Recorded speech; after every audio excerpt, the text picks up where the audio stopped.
If the best things happen to you before you're ready for it, you will not be able to handle it. It will not be a blessing. Your business on the spiritual path is just to keep yourself receptive. Saints are very compassionate. Gurus are just brutal. He will only let those things that need to happen, happen, and ultimately it'll pay.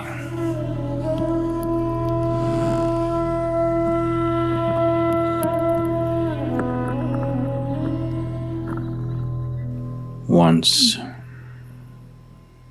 there was a yogi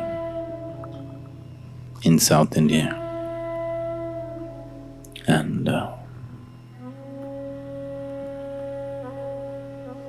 he lived in a cave in the mountains. He was doing his sadhana and living there by himself. There in the cave, a rat also made its home. The yogi noticed his companion, made little space for him, and also started feeding him. The rat grew fat on the food that the yogi was giving. And one day, the rat just went out, and a cat saw food in rat, the yogi's food, and went after him. Because he had grown fat on the food that was being thrown at him, he couldn't really handle his own survival by escaping. So he ran into yogi's lap, fell into yogi's lap and cried, "This cat is going to kill me." The yogi held the rat and chased away the cat. Then he thought, this rat is going to have problems like this. Now that the cat has seen a fat rat, it is going to prowl around and wait. So, for its safety, yogi told the rat, "Say, I will make you into a cat so that you will be safe." So he made the rat into a cat and fed the cat. The cat grew fat. And one day the cat went out.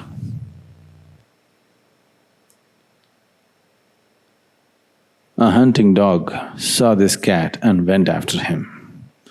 Once again, because the cat had grown fat with yogi's food, he is not able to handle his own survival. He ran straight to the yogi and fell in his lap and said, "The dog is going to kill me." The yogi held the cat and chased away the dog, then decided to, said, for its safety, the best thing is, it becomes a big dog. So he made the cat into a big dog. The dog, also he fed the dog. The dog grew fat and went out one day. A tiger saw this fat dog and went after him. The dog came running and fell in yogi's lap and again said, "The tiger is going to kill me." The yogi chased away the tiger and said, "I will make you into a tiger so that you have no such problems." He made the rat, which was a dog right now, into a tiger.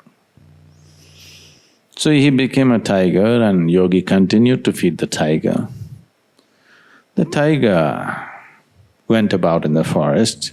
He enjoyed it. If he just growls, everybody runs.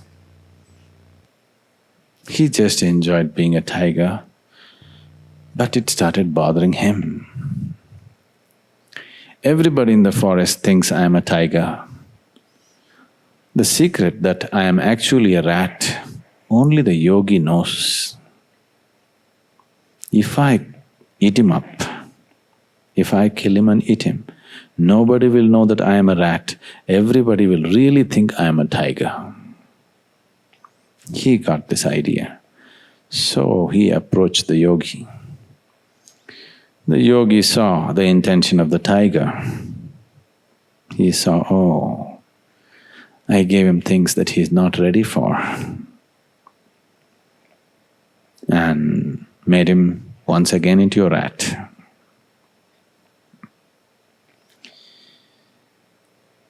These things are constantly happening in your lives. Always people are asking, okay, somebody else is like that, why not me? What about me? If things come to you before you're ready for it, it will not be a blessing. Best things I'm talking about. If the best things happen to you before you're ready for it, it will not be a blessing in your experience, it'll become a great difficulty. You will not be able to handle it. Whether it is material well-being or spiritual well-being or great experiences or whatever, unless you evolve yourself into a certain stage, it will anyway happen. Your business on the spiritual path is just to keep yourself receptive, not expect or demand as to what should happen. I am not that kind of yogi.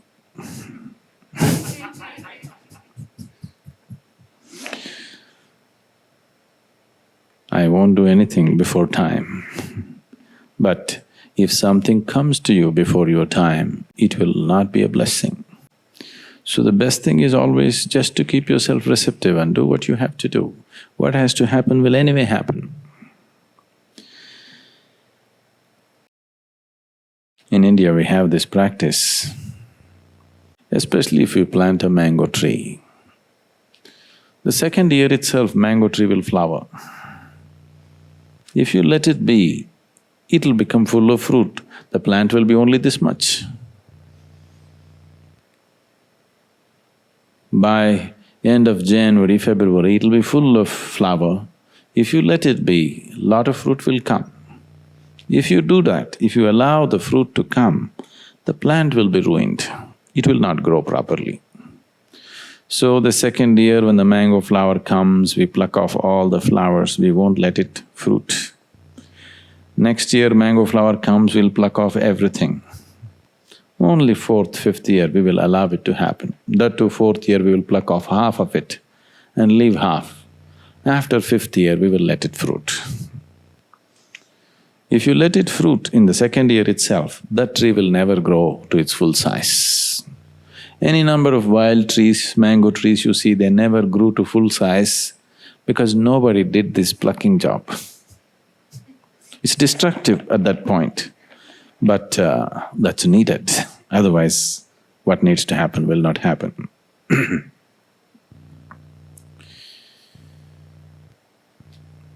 This misplaced, people who are loaded with morality, some of you, you have too much of misplaced compassion.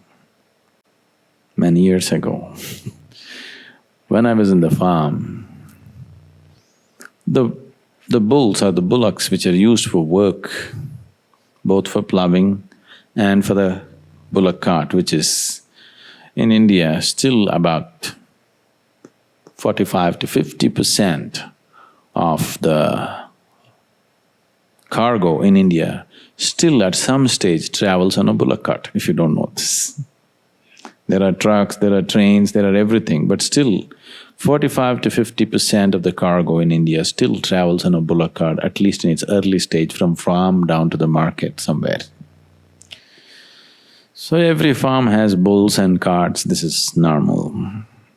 So I had these two bulls, and if you treat them well and if you take care of them, they really are good, They act like your friends and they're very responsive.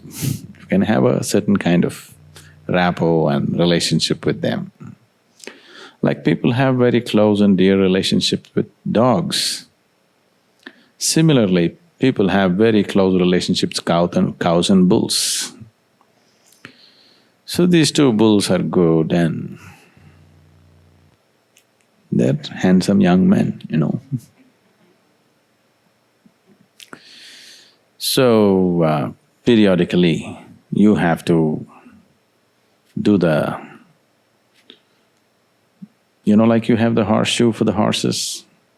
Similarly, a similar shoe, actually a horseshoe of a slightly different size, also goes into the bull's toes. The way it is done, with the horses you can do it, have the horses standing and do it. With the bulls it's not possible to do that. They have to put the bulls down on the floor and it's quite a terrible affair when it's being done. I just saw this whole… A couple of times this guy came and did it, and the way he was doing it, I thought, where is it needed? I have stopped using the cart. My bulls won't go on the road. It only walks on the, unpaved surfaces. So I thought, don't want this horseshoe for my bull. There's no bull shoe. Okay.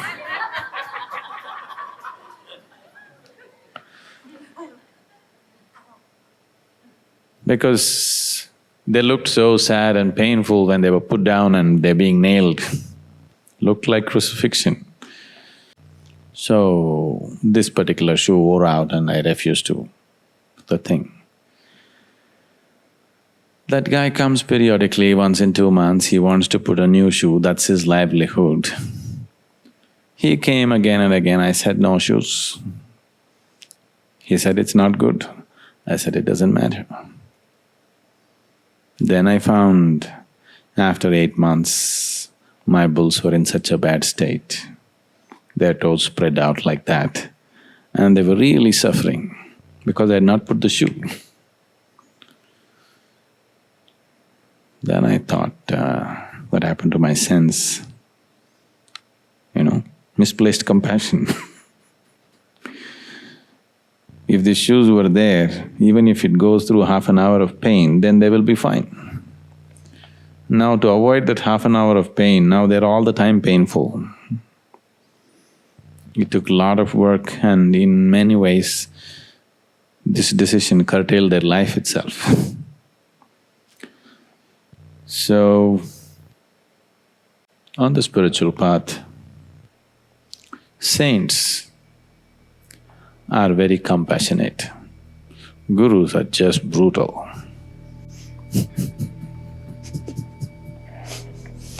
Saints just bless and say, let everything happen to you, or let the best happen to you. A guru is brutal. He will only let those things that need to happen, happen.